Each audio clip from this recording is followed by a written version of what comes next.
Good afternoon everyone.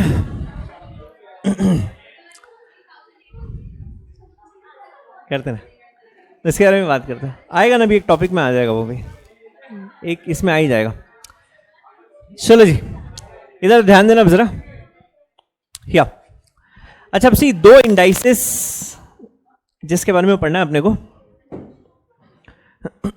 पहला, अब perhaps दो एक्सचेंजेस आपके, पहला नेशनल स्टॉक एक्सचेंज, दूसरा Bombay stock exchange. Visible no?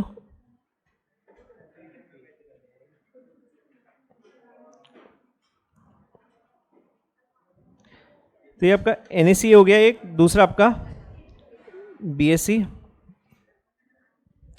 अच्छा, अब NSE is represented by an index. इस इंडाइस को हम लोग बोलते हैं Nifty. BSE is also represented by an indice. This indice is called as Sensex. एक ही बार में बोल साले, ब्रेक मत कर। हाँ जी, so Nifty is an indice of National Stock Exchange. Sensex is an indice of Bombay Stock Exchange. Nifty comprises of 50 stocks. Vis-a-vis Sensex comprises of 30 stocks.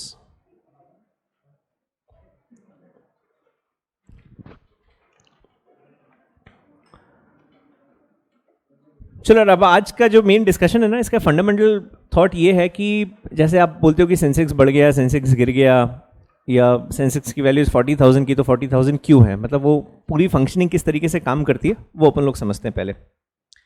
अच्छा, a lot of people have this thought, this imagination that Sensex is nothing but a combined price of those 30 stocks. ऐसा बिल्कुल भी नहीं है कि आपने 30 stocks के price add कर दिया तो सेंसेक्स की वैल्यू बन गई, वैसा नहीं है। अच्छा, जब आप बोलते हो ना इंडाइस, इंडाइस मतलब एक रिप्रेजेंटेटिव वैल्यू होती है जो कुछ पर्टिकुलर चीज़ों को रिप्रेजेंट करती है। अब यहाँ पे हम लोग किसको रिप्रेजेंट कर रहे हैं? 30 स्टॉक्स को रिप्रेजेंट कर रहे हैं। और निफ्टी किसको रिप्रेजेंट करता है? 50 स्टॉक्स को रिप्रेजेंट करता है। अच्छा, ऑन एन एवरेज आप डिफरेंस देखोगे कि Sensex today is let's say 40,000 points, Nifty is somewhere around 12-13,000 points. तो इसमें 30 स्टॉक्स होते हुए इसकी वैल्यू 40,000 की है, इसमें 50 स्टॉक्स है लेकिन फिर भी इसकी वैल्यू 12-13,000 पॉइंट्स की है। तो वो डिफरेंस क्यों है और किस तरीके से सेंसेक्स मूव करता है, अभी ये एक बार थोड़ा अपन लोग समझते हैं। अच्छा, अब क्या होता है कि इंडाइस की ज़रूरत क्या होती है, और दूसरा ये इंडाइस की वैल्यू 40,000 कहाँ से आई, पहले वो समझना। अच्छा, अब जैसे आप NSE BSE टेकन टुगेदर देखोगे तो करीब 13-14,000 कंपनीज भारत में लिस्टेड है। अब 14,000 कंपनीज को अगर आपको रिप्रेजेंट करना है तो उसकी एक कॉमन कोई बेस चाहिए, राइट? कि हम लोग बोल सकते हैं कि मार्केट ओवरऑल वो 13-14,000 स्टॉक्स ऊपर है या नीचे है। तो ना, आप सिक्योरिटीज में दो वर्ड्स यूज करते हो इनफैक्ट मार्केट में, एक जिसे हम बोलते हैं एडवांसेस, दूसरा जिसे आप बोलते हो डिक्लाइन। एडवांस डिक्लाइन रेशियो बोलते हैं इसको, ADR। अच्छा, एडवांसेस मतलब कल के कंपेरिजन में आज स्टॉक प्राइस ऊपर है या नीचे है। तो अगर कल के कंपेरिजन में आज प्राइस ऊपर है किसी पर्टिकुलर स्टॉक का, एडवांसेस, किसी पर्टिकुलर स्टॉक का प्राइस कम है as compare to yesterday's price, तो उसको हम लोग बोलते हैं डिक्लाइन। तो AD रेशियो एक्चुअली आपको ये बताता है कि ओवरऑल मार्केट डेप्थ क्या है और मार्केट की डायरेक्शन क्या है, राइट? तो से for example advance decline ratio is positive, कि से 1000 स्टॉक्स का मैंने एवरेज कंसिडर किया और 1000 में से 800 स्टॉक्स ऊपर है और 200 स्टॉक्स नीचे, मतलब ओवरऑल देखोगे कि मार्केट एक्चुअली में आपका ऊपर की तरफ होगा, मतलब मार्केट ऊपर होगा एज कंपेयर टू कल का जो क्लोजिंग होगा उसके अगेंस्ट आज सेंसेक्स ऊपर होगा ना। सेंसेक्स की ये 40,000 की वैल्यू आई कहाँ से, सबसे पहले समझते हैं। अच्छा, अब जैसे Bombay stock exchange supposedly happens to be a good 170-180 year old stock exchange, तो काफ़ी पुराना है। ऐसे आप देखोगे तो 160-170 साल आराम से हो गए होंगे। अब पहले जो ट्रेडिंग होती थी ना NSE BSE पे, ट्रेडिंग थोड़े अलग और इनफॉर्मल तरीके से होती थी। अभी आप ये इंडाइस, टिकर्स और इन सब चीज़ों की बात करते हो। आप 91 के पहले, जब तक डीमैट फॉर्म नहीं आया था, ये सब चीज़ें नहीं थी। इनफैक्ट 86 के पहले तो बहुत ही बुरी हालत होती थी। तो पहले ना भाव कॉपी चलती थी। भाव कॉपी क्या होता है यार, ये एक दो मूवी ज़रूर देखना है यार, मुझे लगता है आप जब ये सब्जेक्ट पढ़ो ना तो 2 पिक्चरें ज़रूर देखनी चाहिए आपको। आई डोंट हैव इट, तो आप देख लेना जब भी आपको टाइम मिले। एक गफला ज़रूर देखना और दूसरी आई थिंक बाजार ज़रूर देखना है। दोनों बहुत अमेजिंग मूवीज़ है। बाजार प्रॉब्ली आपने देखी ली होगी, उस दिन शायद सर भी चला ही रहे। It's okay, I think it's available for free download, but उसके लिए ये समझना बहुत ज़रूरी है, पिक्चर समझने के लिए। तो आज अपन पहले ये समझते हैं, बाद में अपन पिक्चर का डिसाइड करेंगे, है ना। तो अब क्या हुआ कि जैसे भाव कॉपी होती थी, भाव कॉपी मतलब क्या होता है, सपोज मैं ब्रोकर हूँ, स्टॉक ब्रोकर हूँ, अब मेरे बहुत सारे क्लाइंट्स हैं, उसमें से एक क्लाइंट है लेट्स से मेरा जो बोलता है कि मेरे को एक पर्टिकुलर कंपनी का शेयर खरीदना है, से फॉर एग्जांपल उसने मेरे को बोला कि मेरे को विप्रो का शेयर खरीदना है। अच्छा, I have another client who is wanting to sell shares of Wipro, तो मैं क्या करता हूँ कि मैं दोनों से कोट ले लेता हूँ, बायर से कोट ले लेता हूँ, सेलर से कोट ले लेता हूँ कि आपकी एक्सपेक्टेड प्राइस क्या है, दोनों को मैं बता देता हूँ कि भाई सेलर ये चाह रहा है, बायर ये चाह रहा है, उसके बीच में मैं मेरा कुछ कमीशन रखता हूँ 3% 4% का, और मैं ट्रांजैक्शन करवा देता हूँ। तो this was with in the broker community itself. अच्छा, फिर बहुत बार ऐसा होता था कि मेरे क्लाइंट ने बोला कि मेरे को विप्रो खरीदना है, लेकिन मेरे पास ऐसा कोई भी सेलर अवेलेबल नहीं है, तो मैं क्या करता था, मैं ट्रेडिंग रिंग में जाता था, बीएसई पे पहले ट्रेडिंग रिंग होती थी, ट्रेडिंग रिंग में जाता and I will represent my client कि भाई मेरे को विप्रो के लेट्स से 2000 शेयर्स चाहिए। तो पहले 100% ट्रेडिंग आपकी फिजिकल फॉर्म में होती थी, like before depository act came into picture, उसके पहले 100% ट्रेडिंग आपकी फिजिकल फॉर्म में थी, ये इवेंचुअली डीमैट फॉर्म आया। अब मैं शायद बताया भी था आपको कि ये हैंड एक्शंस होते थे, बॉडी मूवमेंट्स होते थे, जेस्चर्स होते थे, उसके बेसिस पे ट्रेडिंग होती थी। So an action like this would indicate buying, an action like this would indicate selling. तो से फॉर एग्जांपल मेरे को विप्रो खरीदना है और विप्रो के मान लो मेरे को 2000 शेयर्स खरीदना है, तो मैं क्या करता था, I go to the ring, ring मतलब एक बहुत बड़ा ट्रेडिंग फ्लोर होता था जिसपे सारे ब्रोकर्स होते थे आपके बड़े बड़े, और वो अपने क्लाइंट के ऑर्डर्स रिप्रेजेंट करते थे। तो अगर मेरे को विप्रो खरीदना है 2000, तो मैं वहां पे जाता था एंड आई स्क्रीम, जोर जोर से मैं चिल्लाता था विप्रो 2000 विप्रो 2000 ऐसे ऐसे करके। तो अब जब आप ऐसे ऐसे करोगे मतलब आई एम अ बायर, कोई विप्रो ऐसे ऐसे से करा होगा, विप्रो 1000 विप्रो 1000 ऐसे ऐसे, तो बस जहां आपको वो समझ में आता था कि दो पार्टीज के ऑर्डर्स मैच होने की पॉसिबिलिटी है, तो उनके फिर वो एजेंट्स जूनियर्स ट्रेनी वेनी टाइप के लोग रहते थे, फिर वो जाते थे वहां से ऑर्डर लिखवा के लाते थे। पिंक स्लिप चलती थी, तो पिंक स्लिप पे बायर अपनी डिटेल्स लिखवा देता, मतलब ब्रोकर लिखवा देता कि साहब मेरा क्लाइंट है, उसको 2000 शेयर्स चाहिए इस पर्टिकुलर रेट में, फिर वो सेलर से उसके ऊपर भाव लिखवाता था, और फिर ये लोग क्या करते थे, निगोशिएट करके भाव मैच करते थे कि बायर और सेलर का कोट मैच हो जाए, उनका कमीशन कट करके और फिर वो ट्रांजैक्शन करवाते थे फिजिकल फॉर्म में। तो पहले ट्रेड होने के लिए इतना टाइम लगता था।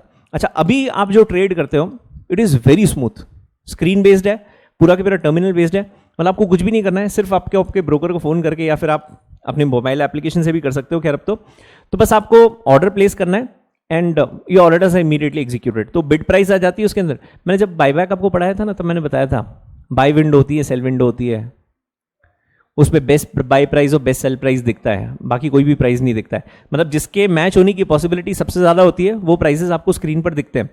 तो अभी तो आपको सिर्फ सिस्टम में अपनी जो रिक्वायरमेंट है, ट्रेड रिक्वायरमेंट से वो लॉग इन करना है और इमीडिएटली आपका ऑर्डर प्लेस हो जाता है। और जहां सिस्टम को ऐसा लगता है कि कोई भी पर्टिकुलर इन्वेस्टर है जो आपके ऑर्डर के आसपास है, मैच कर रहा है, तो इमीडिएटली आपका ट्रांजैक्शन एग्जीक्यूट हो जाता है। तो पहले जो फिजिकल फॉर्म में होती थी भाव कॉपी, अभी वो भाव कॉपी इलेक्ट्रॉनिक फॉर्म में बनती है। क्यों?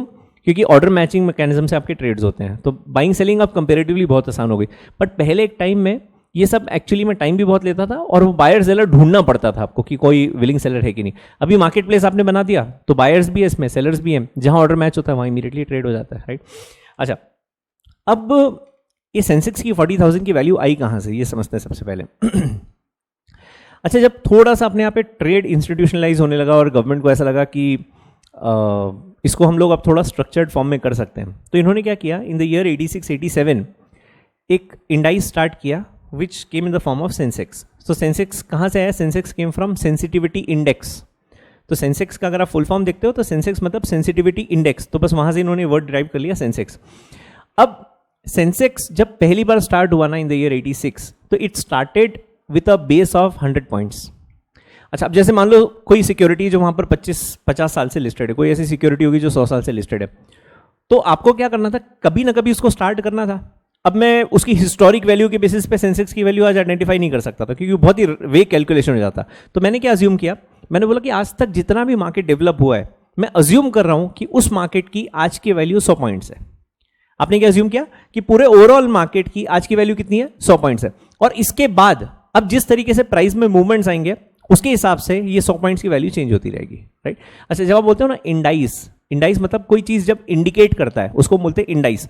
अब आपने टेस्ट दिया, ओके, आप सब लोगों ने टेस्ट दिया, मैंने क्या किया, आपके टेस्ट का एवरेज स्कोर निकाला, और लेट्स से 20 मार्क्स का टेस्ट था, आपका क्लास का एवरेज स्कोर आ रहा है 12। तो अब 12 में कुछ स्टूडेंट्स ऐसे होंगे जो 15 लेकर आए हैं, कुछ ऐसे होंगे जो 18 लेके आए हैं, कुछ ऐसे जो 19 लेके आए हैं, कुछ ऐसे भी नमूने होंगे जो 2 मार्क्स लेके आए, 3 मार्क्स लेके आए, सब अलग अलग स्टूडेंट्स के अलग अलग स्कोर्स हैं। उसके बेसिस पे मैंने क्या किया, एवरेज वैल्यू आइडेंटिफाई की, 12 is such value which represents an overall picture of my class, कि भाई मेरे क्लास में जो स्टूडेंट्स ने परफॉर्म किया उसमें कुछ ऐसे जो लेस देन 12 है, कुछ ऐसे जो मोर देन 12 है, कुछ ऐसे जो .12 है। तो 12 क्या बन गई, आपकी रिप्रेजेंटेटिव वैल्यू बन गई। तो वैसे ही अब ये 12 मार्क्स क्या रिप्रेजेंट कर रहा है, इस क्लास का एवरेज स्कोर। तो सिमिलरली इनको ऐसा एक इंडिकेटर चाहिए था जो ये बताए कि मार्केट किस डायरेक्शन में जा रहा है।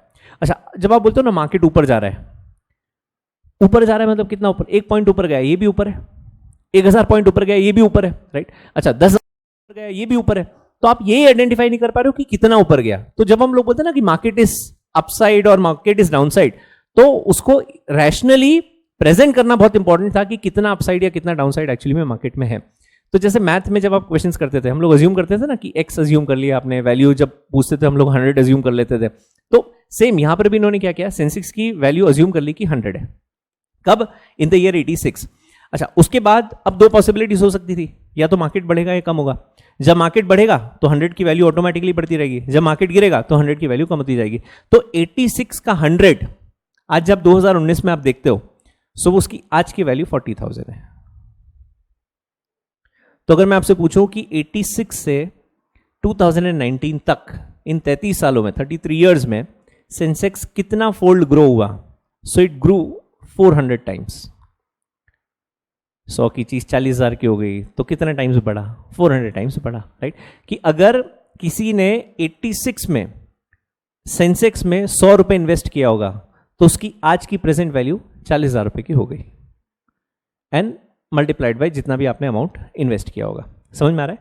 अच्छा, तो पहली बात, सेंसेक्स क्या है, सेंसेक्स एक रिप्रेजेंटेटिव वैल्यू है, ये प्राइस नहीं है। बहुत लोगों को कंफ्यूजन होता है कि मेरे को सेंसेक्स खरीदना है तो मैं 40,000 में सेंसेक्स, 40,000 में सेंसेक्स नहीं खरीद सकते हो, वो सिर्फ एक इंडिकेटिव वैल्यू है जो रिप्रेजेंट करती है कुछ पर्टिकुलर स्टॉक्स को।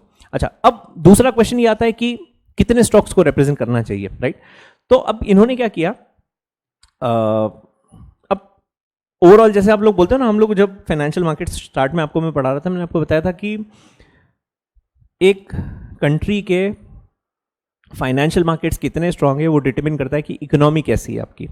अब जैसे US stock markets, Dow Jones, Nasdaq अभी स्लो है, बहुत स्लो है। Singapore on the contrary is doing better, China extremely slow, Japan extremely slow. तो ये कुछ इंडिकेटर्स हैं, राइट, जो कुछ ऊपर है कुछ नीचे है। तो जब आप बोलते हो ना कि डाउ जोन्स नीचे है, डाउ जोन्स इज यूएस का इंडाइस, नैस्डैक इज यूएस का इंडाइस।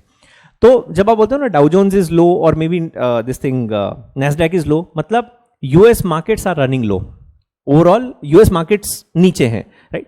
तो मार्केट का और इकोनॉमी का बहुत डायरेक्ट कोरिलेशन होता है। अच्छा, जब आप बोलते हो कि इकोनॉमी इज डूइंग गुड, तो इकोनॉमी में सबसे ज्यादा कंट्रीब्यूशन किसका होता है, कॉर्पोरेट्स का होता है, कंपनीज का होता है, क्योंकि अल्टीमेटली आप प्रोडक्शन की बात करो, यही लोग प्रोडक्शन कर रहे हैं। अगर आप एम्प्लॉयमेंट की बात करो, यही आपको एम्प्लॉयमेंट दे रहे हैं। अगर आप टैक्सेस की बात करो तो यही लोग आपको टैक्सेस पे कर रहे हैं। तो जो इकोनॉमी में कंट्रीब्यूशन होता है वो एक सबसे सिग्निफिकेंट पार्ट हमारे पर कहां से आता है, कंपनीज से आता है।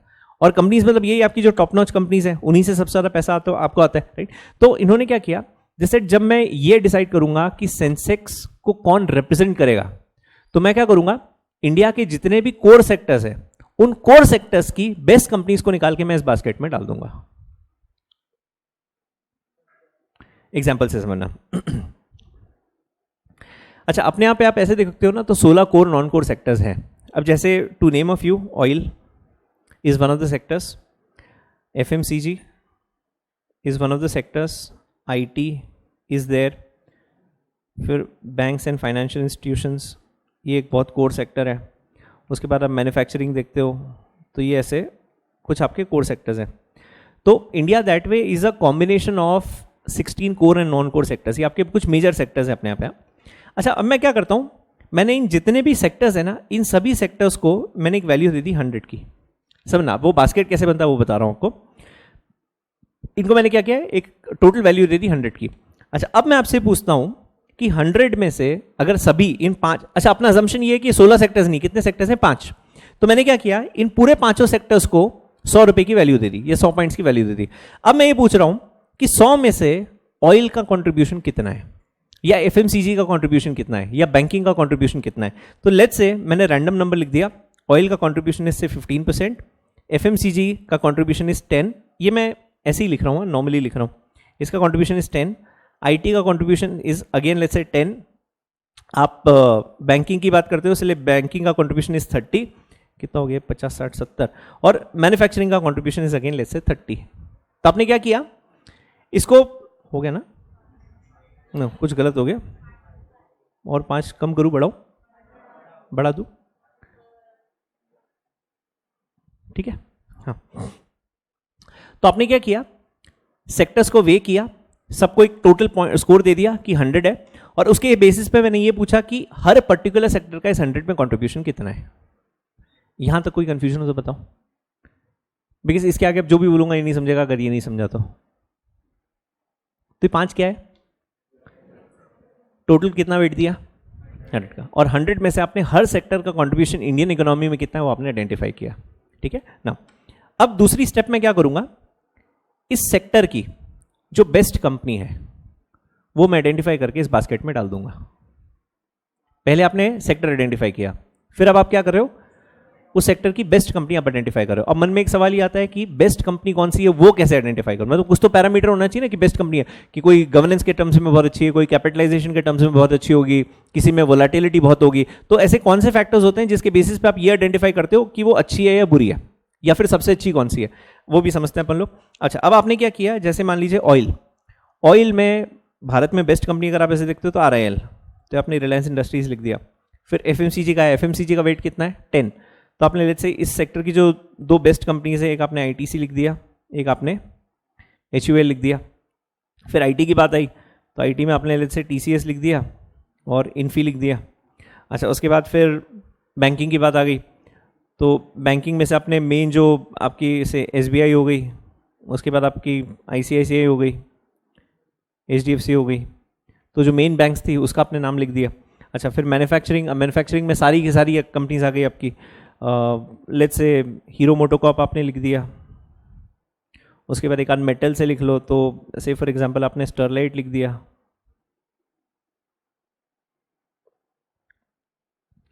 अच्छा, और 1-2 कंपनी से अगर आप पैसे देखते हो तो टाटा मोटर्स है।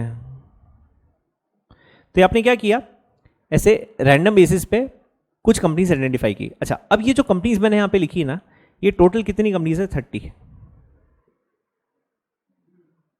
ये मैं एग्जाम्पल के लिए आपको 5 सेक्टर्स बता रहा हूँ, ऐसे 16 सेक्टर्स है, राइट।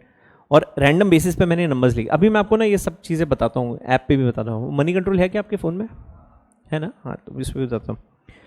तो ये सारे के सारे, सबसे पहला सिलेक्शन आपने किसके किया, सेक्टर्स का। फिर दूसरा सिलेक्ट हम लोगों ने क्या किया, उन सभी सेक्टर्स को वेट असाइन किया। एक बार वेट असाइन करने के बाद आपने क्या किया, थर्ड स्टेप क्या की, आपने उस पर्टिकुलर सेक्टर की बेस्ट कंपनीज आइडेंटिफाई की, ठीक है। अच्छा, नाउ अब मैं क्या करूंगा, इन कंपनीज को इनके सेक्टरल वेट के हिसाब से डिवाइड कर दूंगा। अच्छा, ऑयल का टोटल वेटेज कितना है 15। ऑयल की आपने कितनी कंपनीज लिखी, एक ही, तो इसको मैंने पूरा स्कोर दे दिया 15 का। समझ में आया। अच्छा, FMCG का कितना है टोटल वेट 10, कितनी कंपनीज है 2, ITC HUL, तो मैंने इनको वेट असाइन कर दिया। लेट्स से एक को दिया मैंने 7, एक को दिया 3। अब ये 7 3 कैसा था, मैं अपनी इच्छा से नहीं लिख रहा हूं, इन सब की कैलकुलस है। मतलब रीजन है कि आप क्यों उसको 7.0 क्यों उसको 3.0, आपको उसमें नहीं जाना, वो डेरिवेटिव्स वाला पार्ट है, वो आपको नहीं समझना। आपको बस ये समझना है कि सेंसेक्स मूव कैसे होता है, ठीक है। अच्छा, फिर IT की कितनी कंपनीज ली अपन लोगों ने 2, TCS इन्फी हो गया। लेट्स से TCS को मैंने बोला कि दिस इज 11, इन्फी इज 4। अच्छा, बैंक्स में अपन लोगों ने 3 कंसिडर किया, SBI, ICICI, HDFC। Let's say SBI को आपने वेट दे दिया से 15 का, ICICI को आपने दे दिया 10, HDFC को आपने दिया 5। ओके ना। मैन्युफैक्चरिंग में वापस आपके पास कितनी कंपनीज हो गई 3 में से लेट्स से आपने हीरो मोटोकॉर्प को दे दिया से 18 पॉइंट्स, स्टरलाइट को आपने दे दिया से 8 पॉइंट्स, और टाटा मोटर्स को आपने दे दिया 4, ठीक है। ये रैंडम लिख दिया मैंने, है ये सब, मतलब इसका लॉजिकल रैशनल कुछ भी नहीं है, मैंने रैंडम लिखा है। इंपॉर्टेंट क्या है कि ये टोटल स्टॉक्स जब मैं कंसिडर करता हूं, कितने स्टॉक्स निकलेंगे 30, कितने स्टॉक्स रहेंगे 30, और इन 30 का टोटल वेट कितना होगा 100, क्योंकि सेक्टर में से आपने कंपनीज निकाली और सारे सेक्टर्स का टोटल वेट कितना था 100, तो इन सभी कंपनीज का टोटल वेट सेंसेक्स में कितना हो गया 100 का। इसमें कोई कंफ्यूजन हो तो बताओ, एनीवन। नाउ अब एक सिंपल सा एग्जांपल समझना। लेट्स से मैं बोल रहा हूं कि Sensex today is 40,000 points. Sensex की प्रेजेंट वैल्यू कितनी है? 40,000 पॉइंट्स है, ठीक है। कल सेंसेक्स बढ़ के हो जाता है 42,000 पॉइंट्स, ओके। ये इसकी आज की वैल्यू है, प्रेजेंट वैल्यू है, और इसकी कल की वैल्यू है, बढ़ के 42 हो गया। तो जब ये 40 से 42 गया, इसमें से कौन से स्टॉक्स ऊपर गए, कौन से नीचे गए?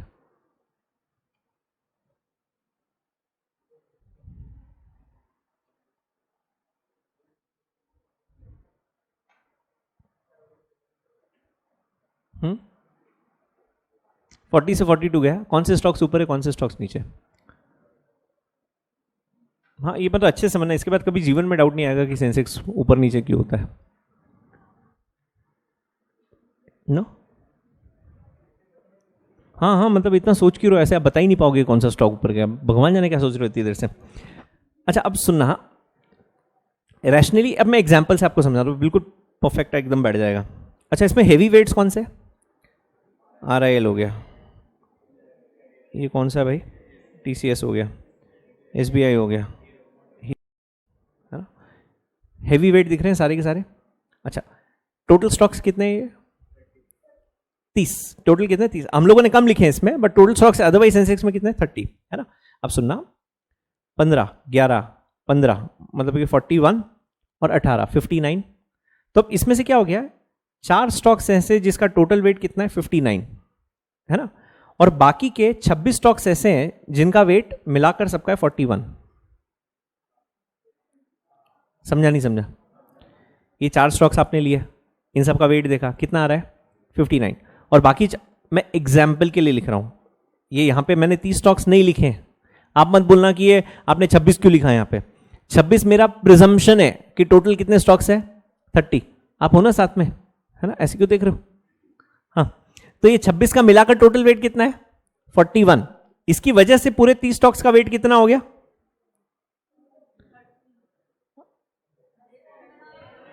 100 है ना, 100 है ना। टोटल वेट कितना दिया था अपन लोगों ने? 100 बराबर है, सबका मिला के टोटल वेट कितना हो गया? 100।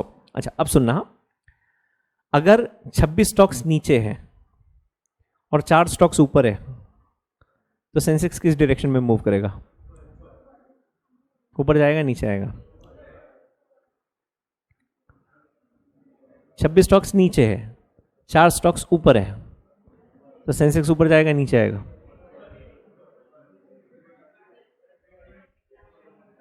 है नीचे। 26 है ना, और 26 मोटे मोटे हैं, नहीं, ऊपर जाएगा।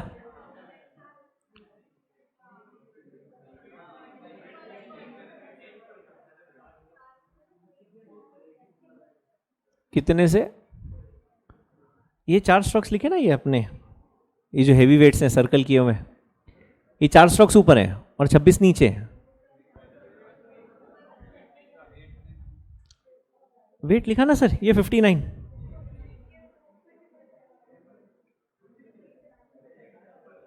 ऊपर जाएगा। अच्छा, अब सुनो, एक सिंपल सी बात समझना।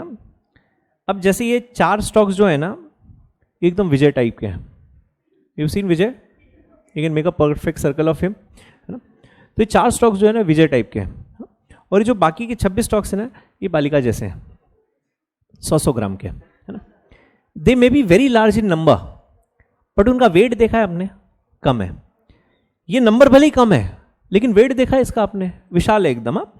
तो don't look at number of stocks, look at the weight which is assign to each and every stock, है ना। वो 30 में से 26 नीचे तो मार्केट नीचे, वैसा नहीं। ये देखो कि जो स्टॉक्स ऊपर हैं और जो स्टॉक्स नीचे हैं, उन स्टॉक्स का ऊपर और नीचे होने का वेट कितना है, मतलब उनका कंट्रीब्यूशन कितना है। तो ये 4 स्टॉक्स का कंट्रीब्यूशन सेंसेक्स के मूवमेंट में 59% है, 26 स्टॉक्स का कंट्रीब्यूशन सेंसेक्स की मूवमेंट में 41% है। तो अगर 59% स्टॉक्स सेंसेक्स को ऊपर पुश करते हैं और 26 स्टॉक्स जिसका वेट 41% है, अगर वो सेंसेक्स को नीचे पुल करते हैं, राइट, तो मार्केट किस डायरेक्शन में जाएगा? ऊपर। क्यों? 59 ऊपर भेज रहे हैं और जो आपके 41 वाले हैं वो सब नीचे आ रहे हैं, तो वेट किसका ज्यादा है? 59 वाले का वेट ज्यादा है, तो नेचुरली मार्केट ऊपर जाएगा। समझ में आया? सो सेंसेक्स किसके बेसिस पे मूव करता है? It does not move based upon the number of stocks. It moves based upon the weights which are assigned to those stocks. इसमें कोई कंफ्यूजन हो तो बताएं जल्दी से. ये पार्ट क्लियर है? अच्छा ना, अगला सवाल ये आता है कि ये जो स्टॉक्स हमने लिखे हैं यहाँ पर, ये कौन से स्टॉक्स होते हैं? जब आप बोलते हो कि इंडस्ट्री के बेस्ट स्टॉक्स हैं, तो बेस्ट स्टॉक्स आइडेंटिफाई करने का पैरामीटर क्या है? तो इन्होंने 3-4 पैरामीटर्स आपको बताया. पहला पैरामीटर जो आप कंसिडर करते हो इज मार्केट कैपिटलाइजेशन.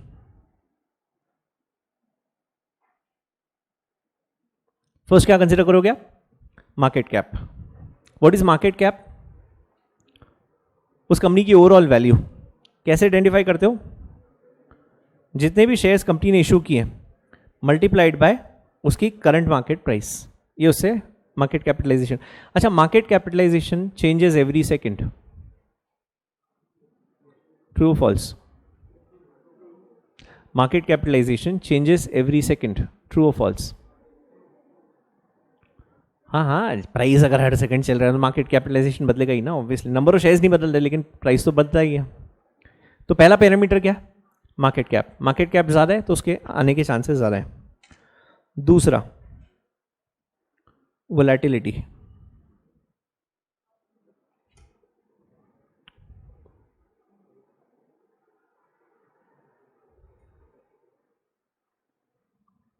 वोलेटिलिटी क्या होता है?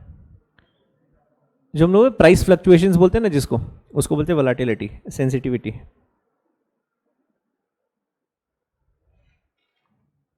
अच्छा, अब सेंसिटिविटी का मतलब समझना.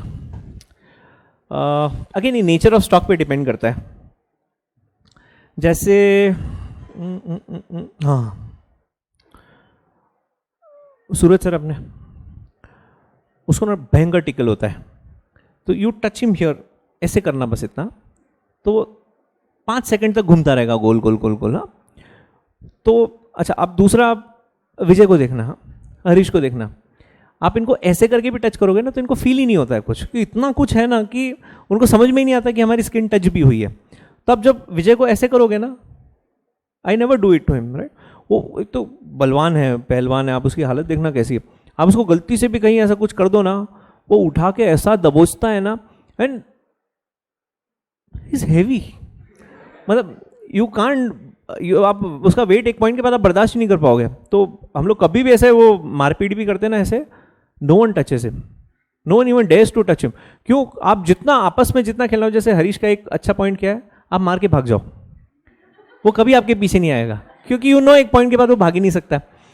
तो that way he is very safe. Suraj कुछ किया नहीं किया, वो बहुत न्यूट्रल रहता है. उसमें तेरी इच्छा है मारने की, हाँ मार. बहुत ही संतोषी जीव, उसको बहुत आशा नहीं है जीवन से, तो उस टर्म्स में बहुत सॉर्टेड है. चिराग का अभी तक मेरा एक्सपीरियंस नहीं है, भागता भी बहुत तेज है साला, तो और थोड़ी बॉडी वॉडी भी ठीक ठाक है, तो उसके साथ अभी इतनी मस्ती कर नहीं सकते अपन. बाकी विजय सबसे बेकार आदमी, अगर इन सब में कोई रहेगा ना तो मतलब आप रिस्क आउट कर ही नहीं सकते थोड़ा भी उसके साथ. हाय इतनी क्यूरियस हो गया, ऐसे ऐसे करके सुन रही है, ऐसे ऐसे करके, तो नहीं कर सकते उसको. तो अब जैसे आप ये सेंसिटिविटी की मैं बात कर रहा हूँ, सेंसिटिविटी मतलब क्या होता है कि आप उसको कुछ भी कर दोगे ना, he would not react. Suraj sir को आप थोड़ा सा भी कुछ कर दोगे ना, तो यू वुड रिएक्ट स्पॉन्टेनियसली.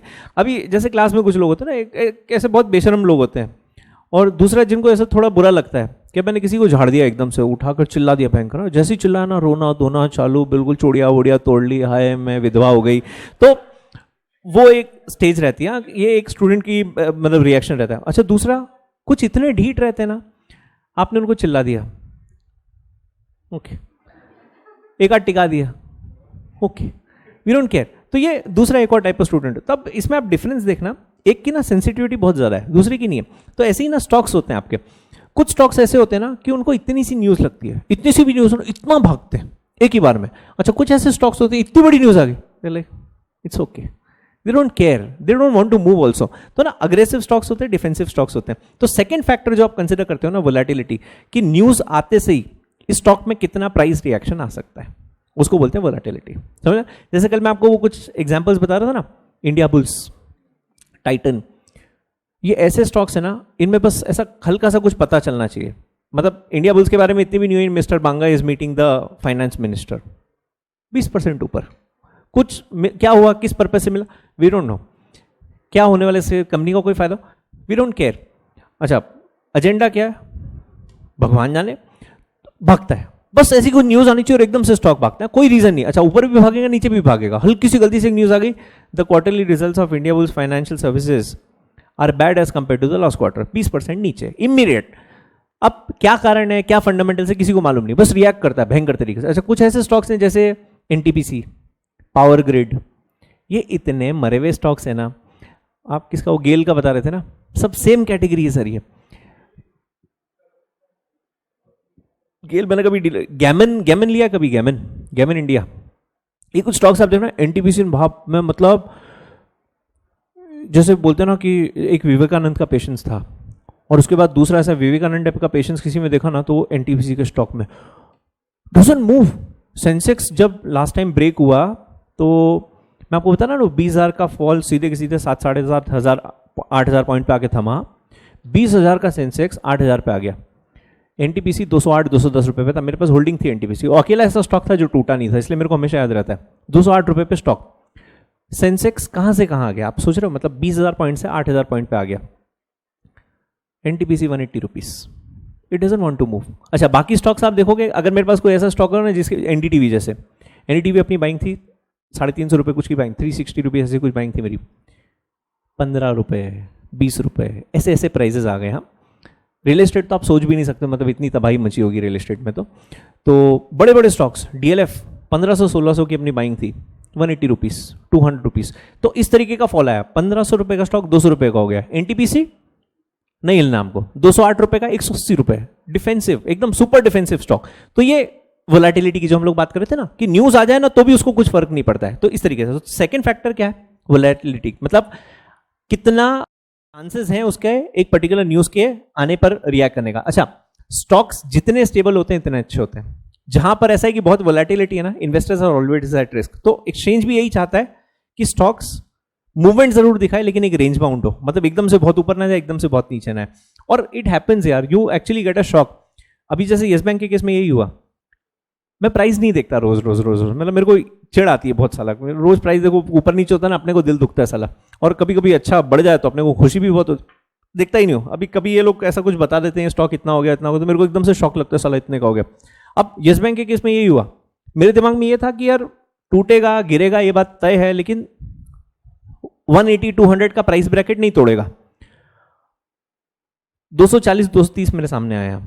ये सब प्राइस तो अपने बैच में ही हुए हैं जो भी आई थिंक डिस्कस किया अपन लोगों ने। 160 180 मैंने देखा उसका, 160 से फिर मैंने उसका ट्रैक रखना ही छोड़ दिया। मैंने कौन कैसे, अब अपनी 400 की बाइंग साला 160 रुपए आ गया, अब क्या ही बेचेंगे उसको, 60% डाउन था। बीच में फिर ये आपने में से किसी ने बोला कि 60 रुपए हो गया, और मेरे को इतना झटका लगा, मेरे साला अभी कुछ टाइम पहले तो 160 रुपए का, अभी सीधे 60 रुपए हो गया। तो ये वोलेटिलिटी वाली बात होती है कि न्यूज पर कितना आपका स्टॉक रिएक्ट करता है, सेकंड फैक्टर। थर्ड, एक और जो फैक्टर हम लोग कंसीडर करते हैं दैट इज वॉल्यूम्स। वॉल्यूम्स मतलब स्टॉक में बाइंग सेलिंग कितनी होती है, इज वॉल्यूम्स। तो ये तीन फैक्टर्स के बेसिस पे आप ये आइडेंटिफाई करते हो कि कौन सा स्टॉक आपको बास्केट में रखना है।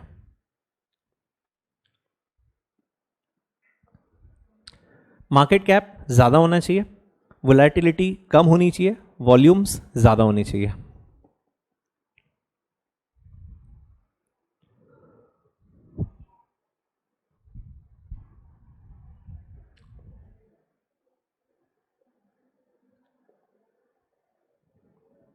डन?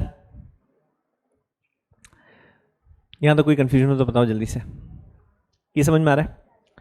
तो आपने क्या किया, सेंसेक्स को वेट, अब सॉरी सेक्टर्स को वेट दिए, सेक्टर्स की बेस्ट कंपनीज आइडेंटिफाई की। कैसे आइडेंटिफाई की, इन फैक्टर्स के बेसिस पे बेस्ट कंपनीज को आप फिर आपने वेट दे दिया। अच्छा, अब सवाल ये आता है अगला कि एक बार जो कंपनी सेंसेक्स के बास्केट में आ गई वो हमेशा रहेगी या वो चेंज होती रहती है?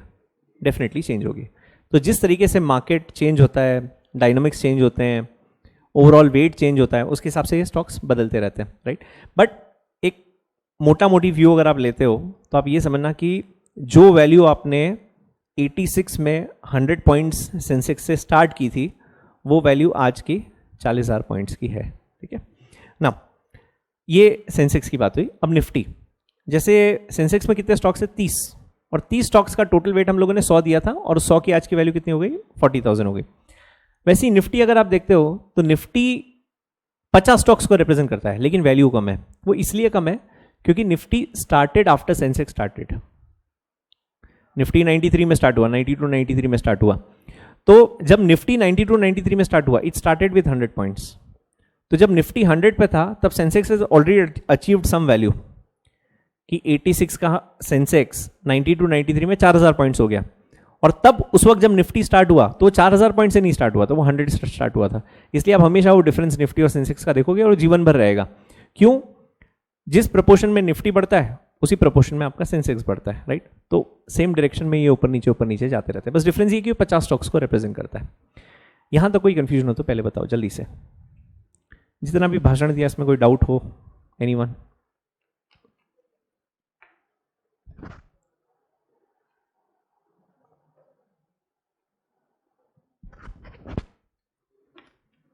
हाँ जी। तो अभी मैं आपसे अगर पूछता हूं कि सेंसेक्स मूव कैसे होता है, बता सकते हो कैसे? वेट्स के हिसाब से। अब जैसे जैसे प्राइस बढ़ता है उसके हिसाब से आपके वेट्स की वैल्यू चेंज होती रहती है, ठीक है। तो खैर एक बार आपको ना वो रियल वाला भी जो ग्राफ है ना वो बताता हूँ, तो आपको और मेरे ख्याल से क्लोजली समझ में आएगा कि कैसे प्राइस के मूवमेंट्स आते हैं। यार इसमें इंटरनेट चलेगा क्या?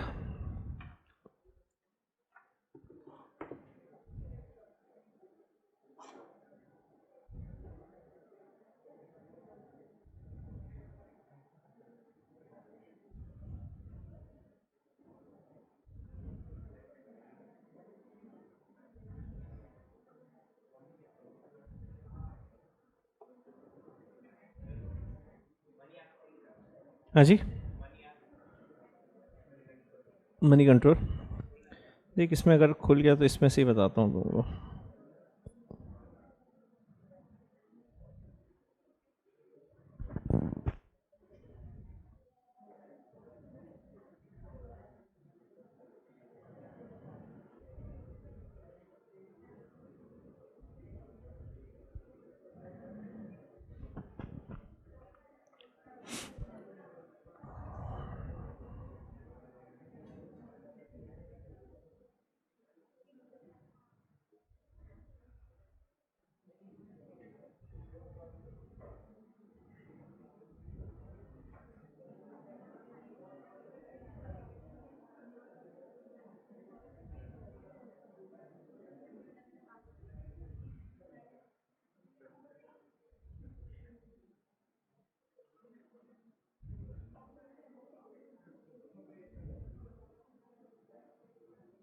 चलो 5-6 चीज़ें तो तुम देख पाओगे यार।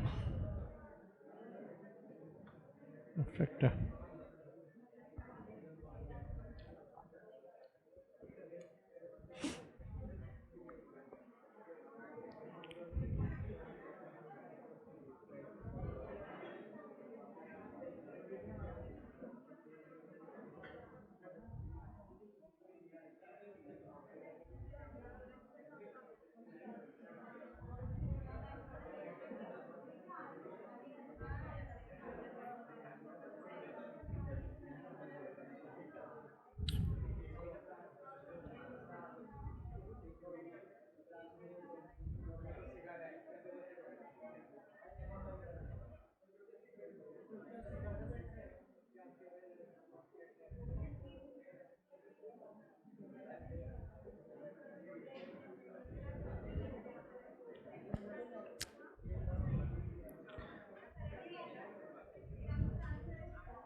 चलिए जी, अच्छा ये देख रहे हैं, एक मिनट इधर ज़रा।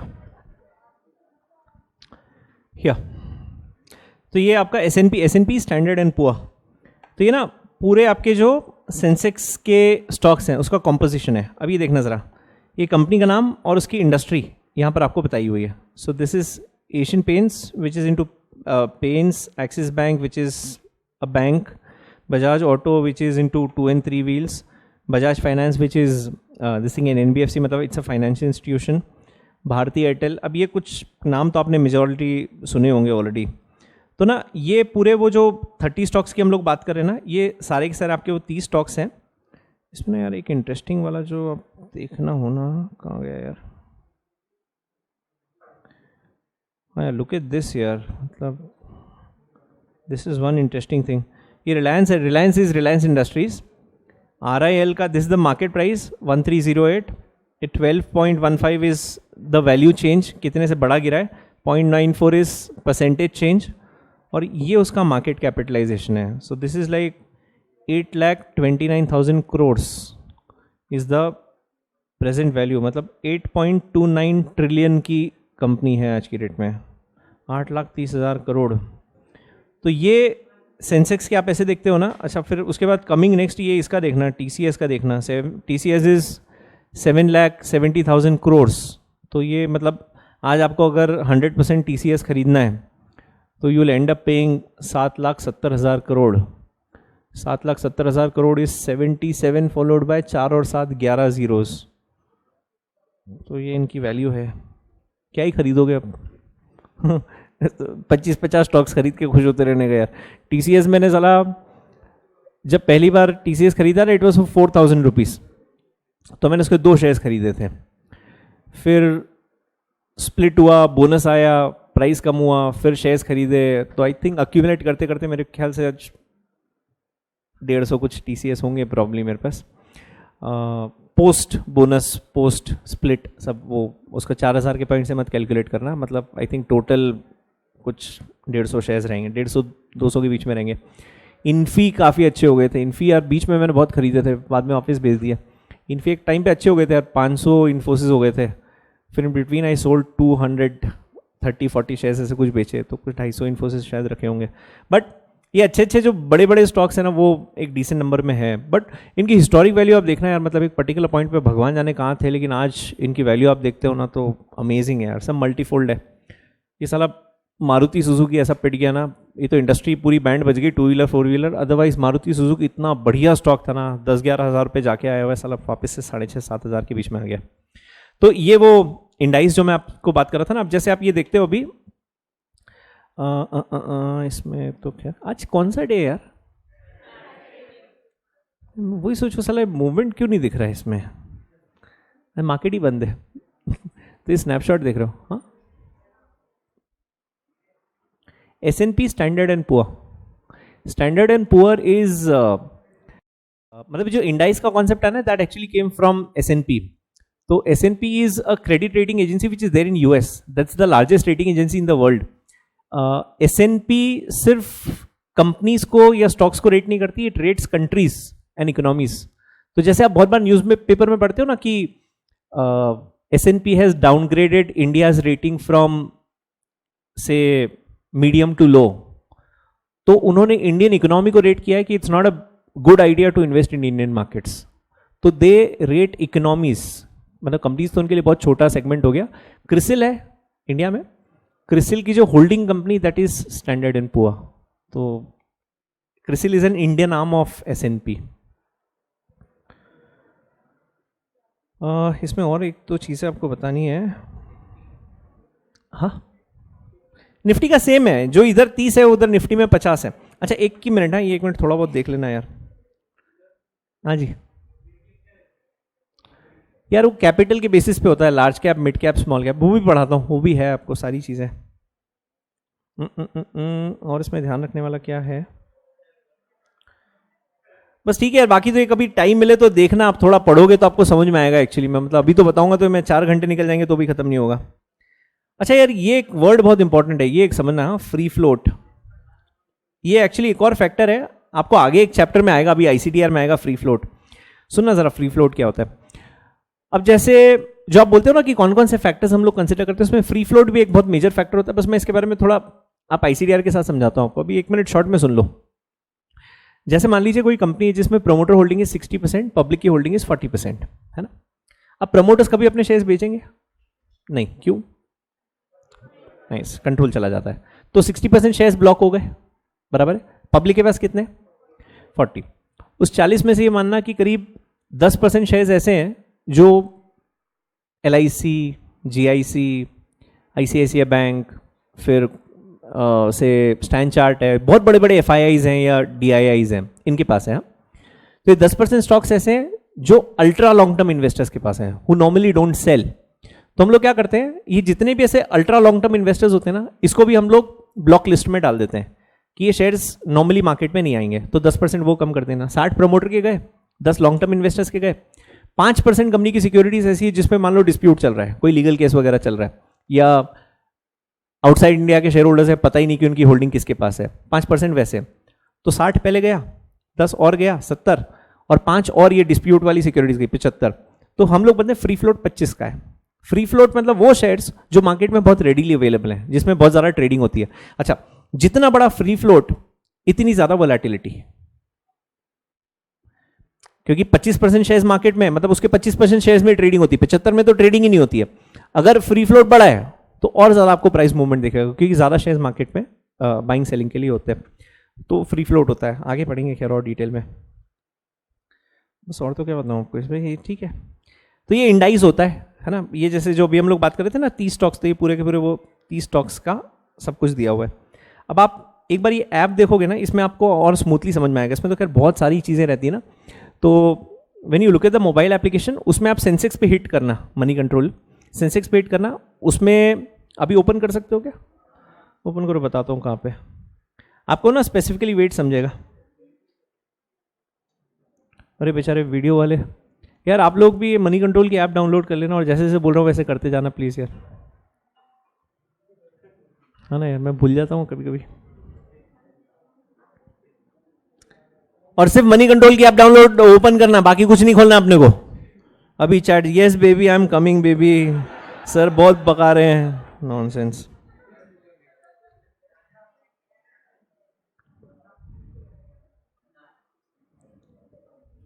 दिखते का सेंसेक्स दिख रहा है, उस पर हिट करना। अरे अनपढ़ जाहिल लोगों, मिला के नहीं? ओपन किया, सेंसेक्स पे हिट किया किया। अब उसके बाद देखो ऊपर देखो 3 चीज दिख रही है, ओवरव्यू, स्टॉक्स और इंडस्ट्रीज है। उसमें अब जाओ इंडस्ट्रीज पे, ऐड आए तो बंद कर देना उसको। दिख गया? अभी ऊपर दिख रहा है पाई चार्ट,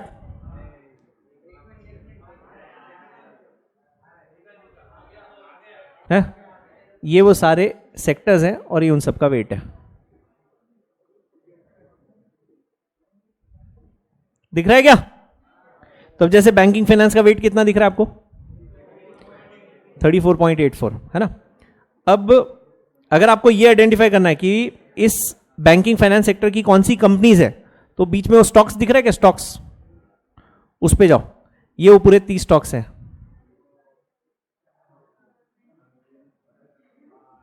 समझा?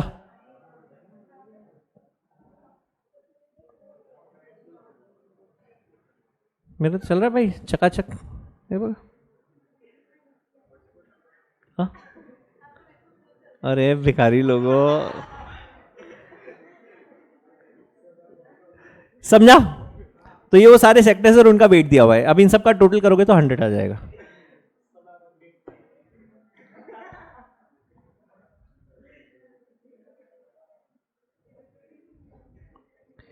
ठीक है?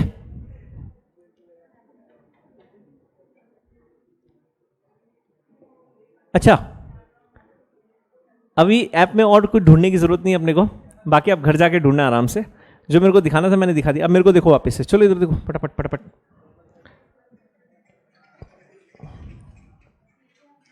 मैं तो भी पढ़ाऊंगा। हाँ, ये देखो जरा, basis of Sensex.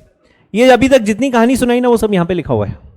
Okay, next page अगर आप देखते हो तो कुछ तो ड्राइंग बनाई हुई बड़ी सुंदर सी, अब वो देखने की जरूरत नहीं है अगर आपके पास स्मार्टफोन है तो।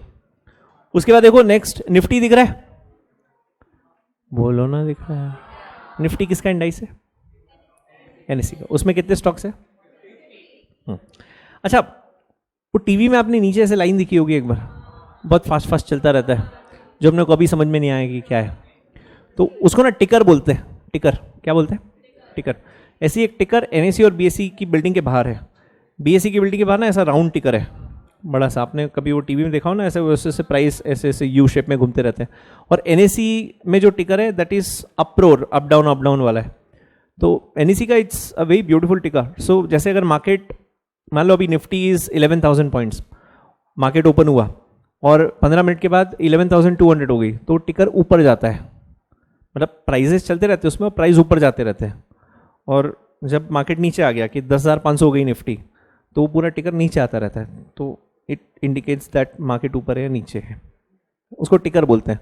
अब उसमें जब आप नीचे वो टीवी में जो फ्लैश देखते हो ना, तो उसमें एक तो रेड एरो आता है, ग्रीन एरो आता है। तो ग्रीन एरो मतलब प्राइस बढ़ा है as compare to the open price, और रेड मतलब प्राइस गिरा है, और वो प्राइस दिखाता रहता है। टीवी नहीं देखी क्या गरीब लोगों को कभी? हाँ, वो देखना, वो उसके लिए, हाँ, लेकिन बिजनेस न्यूज चैनल देखना पड़ता है। अपन दूरदर्शन वाले लोग हैं, आपको शायद नहीं पता होगा। तो ये निफ्टी में कितने स्टॉक्स लेते हो आप? 50। और सेंसेक्स में कितने लेते हो? 30।